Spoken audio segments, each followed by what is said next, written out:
Dealerships are desperate, which means you can get crazy discounts on almost any car. I'm gonna show you how. If you don't know, my name's Tommy. I've been in the car business most of my adult life, done sales, done finance, and now I negotiate car deals. Enough about me, let's talk about getting a discount. This video is really dedicated to people that are picky on their car. Let's say you're looking for a very specific trim, your particular model or particular color, and you're saying, Tommy, there's only a few out there. And I know you say that competition drives a price down, but how do you drive the price down when there's not much competition? Well, you have to make competition. I'm gonna use a few examples here, but I'm gonna start with color because that's a big one. Some people only want a white, a black, or blue car. Let's just say you are looking for a RAV4 hybrid and it has to be black, but you look in a 400-mile radius and there's only one available. How do you use competition in that market? We're gonna make competition. What we're gonna do is we're gonna widen our search parameters. We're gonna look at, for hybrids, we're gonna look at all colors of hybrids. And now we're gonna see a whole bunch more options. Now again, I understand you only want the white or black one, but we're gonna negotiate on a blue one, a red one, a green one. Color is only an objection with a dealership and only an obstacle if you make it an obstacle. If I go to the dealership saying I'm only willing to take the white one, well, guess what? They now have that negotiation power. They have that leverage. I say negotiation is a game of chess. Only one side knows how to play. If we're playing poker, we don't want to show one of our cards as a white card that we need to have. We don't want to play that. We want to hold it in our back pocket and say, I'm willing to buy any color. And then we use those prices to negotiate down on the white one. Because again, that's the car we really want. And we're going to focus that. Will you get maybe not as great of a deal if you're willing to negotiate that? Sure, but you're still able to save thousands. You might not be able to get thousands and a few hundred, but you can still save thousands doing this method. Now, let's say it's a particular trim. I actually did this all the time. I actually did this on a hybrid deal I just did recently. Let's say I'm looking at a RAV4. I'll use the exact example, XLE, hybrid versus non-hybrid. I started off by saying I wanted the hybrid and I wasn't able to get many discounts. I've got 500 here, 1,000 here, but nothing really that crazy.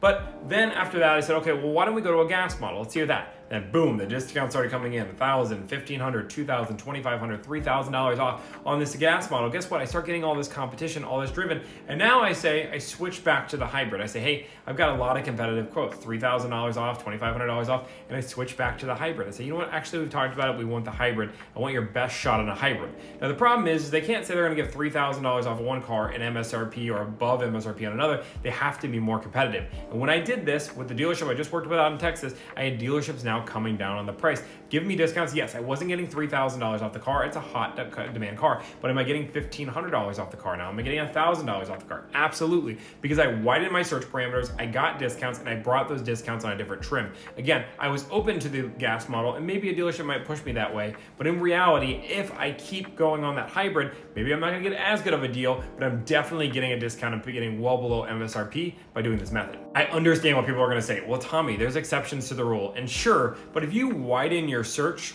there's really no exceptions. When it comes to most cars, you can get discounts. I'll use an example of a GMC 2500 HD. I did a deal out in Seattle on this car. I just helped somebody out in New Mexico on this car where they were saying MSRP or bust, MSRP or bust. And when I say with this car, if you travel the country, you will find dealerships that discount this car heavily, 4, 5, 6, 7,000. So what happened with this client in New Mexico is they had a dealership that was not willing to move up MSRP. They said they normally charge an added markup. We ended up going to a dealership out in, I think, Louisiana, and in that dealership, they ended up giving us like $6 grand off. We didn't want to have to travel to Louisiana. We didn't want to have to do all these things, but we brought that quote back to our local dealership. And even though this car, they only had 2 on the lot, we ended up getting them to give a $3,000 discount because they wanted to earn our business, but they couldn't give the full discount. Sure, my client could have flew out to Louisiana, but he's much happier just taking a $3,000 discount, not making the flight and driving to his local dealership. Again, we're using the price to drive the price down. Sometimes you have to open the parameters, and sometimes you have to be willing to travel. That's the other quote that I want to talk about. It's okay to have to travel for a car or having to ship a car.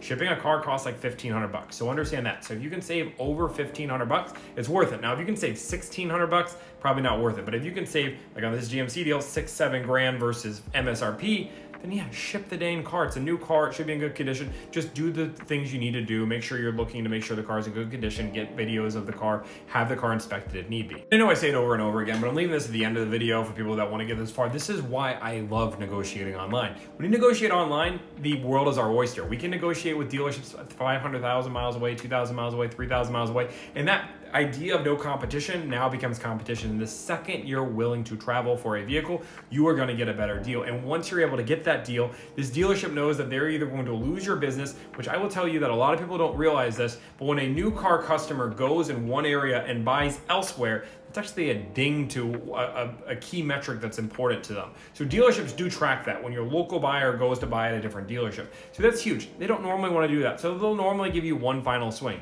Maybe it's not as good as the dealership from 5,000 miles away, but realistically, it's probably gonna be better what you first started with. Use competition to drive the price down. Guys, I know this has been a hotly contested item. I promise you, I negotiate on every deal. I've negotiated officially on every single Toyota. I've negotiated on almost every single Honda. There's a few that I haven't done yet in the last few months, but every car is negotiable if you're willing to widen your parameters. If you like videos like this, I want you to like, follow, subscribe. Thank you guys so much, and have a great day.